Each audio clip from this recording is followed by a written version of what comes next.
காட்டுல சிங்கம் ராஜாவா இருந்தது. அந்த சிங்கத்துக்கு தூங்குறதுனா ரொம்ப பிடிக்கும். சிங்கம் மரத்தடியில சோம்பேறித்தனமா எப்போதுமே தூங்கிக்கிட்டே இருக்கும். அதனுடைய வேலைகளை எதுவுமே செய்யாது. அதற்கு பசிச்சா மட்டும்தான் அது கண்ணை திறந்தே பார்க்கும். ஒரு நாள் மதிய வேலையில சிங்கம் மரத்தடியில நல்லா கொரட்டை விட்டு தூங்கிட்டு இருந்தது. இத பக்கத்திலே இருந்து பார்த்துக்கிட்டே இருந்தது ஒரு புத்திசாலியான காகம். அந்த காகத்துக்கு மற்றவங்களுக்கு உதவி செய்யறது அப்படின்னா ரொம்ப பிடிக்கும். அப்போ ஒரு நாள் சின்ன முயல் பயந்து போய் சிங்கத்தின் பக்கத்துல இருந்தது. இத பார்த்த காகம் முயல் கிட்ட போய் கேட்டுச்சு, என்னாச்சு முயலே, பயந்து போய் இருக்க அப்படின்னு கேட்டுச்சு. அதற்கு அந்த சின்ன முயல் சொல்லுச்சு, சிங்கத்தின் பக்கத்துலதான் நல்ல சுவையான புற்கள் இருக்கு, அதுனா எனக்கு ரொம்ப பிடிக்கும். எனக்கு இப்ப வேற ரொம்ப பசிக்குது. நான் அந்த புற்களை சுவைக்கும் போது சிங்கராஜா எழுந்தட்டா என்ன பண்றது அப்படின்னு ரொம்ப பயமா இருக்கு அப்படின்னு சொல்லிச்சு. இதை கேட்ட காகம் கொஞ்ச நேரம் யோசிச்சது. எப்படி முயலுக்கு உதவி செய்யலாம் அப்படின்னு யோசனை பண்ணுச்சு. பிறகு காகம் சொல்லுச்சு, முயலே நீ கவலைப்படாத, நான் உனக்கு உதவி செய்யறேன் அப்படின்னு சொல்லுச்சு.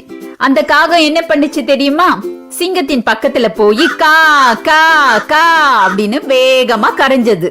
அது மட்டும் இல்லாம, சோம்பேறி ராஜாவே, காட்டுக்கு நீ செய்ய வேண்டிய கடமைகளை மறந்து போய் எப்போதும் தூங்கிட்டே இருக்க, இப்படி மரத்தடியில கொரட்டை விட்டு தூங்க கூடாது அப்படின்னு சொல்லிட்டு கா கான்னு கரைஞ்சுகிட்டே இருந்தது.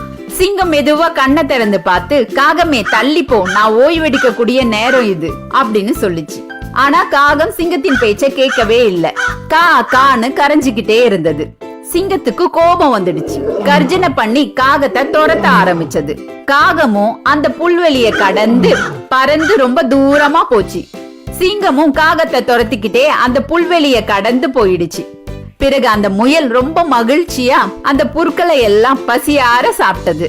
அந்த மரத்தடியில சிங்கம் இல்லாததுனால அங்க இருந்த சின்ன சின்ன விலங்குகள் எல்லாம் வெளியில வந்து மகிழ்ச்சியா விளையாடிட்டு இருந்தது. சிங்கம் காகத்தை பிடிக்க முடியாம ரொம்ப சோர்வாகி அந்த மரத்தடிக்கு வந்தது. அப்ப அங்க பார்த்தா அந்த மரத்தை சுத்தி நிறைய விலங்குகள் மகிழ்ச்சியா விளையாடிட்டு இருந்தது. அப்புறம் தான் சிங்கத்துக்கு புரிஞ்சது, காட்டுக்கே ராஜாவான நாம இப்படி சோம்பேறித்தனமா இருந்துட்டோமே, நம்முடைய பொறுப்புகள் எல்லாம் மறந்துட்டோமே அப்படின்னு சொல்லி ரொம்ப மன வருத்தப்பட்டுச்சு. அதுக்கப்புறமா சிங்கம் அந்த காட்டை நல்லா ஆட்சி செஞ்சது.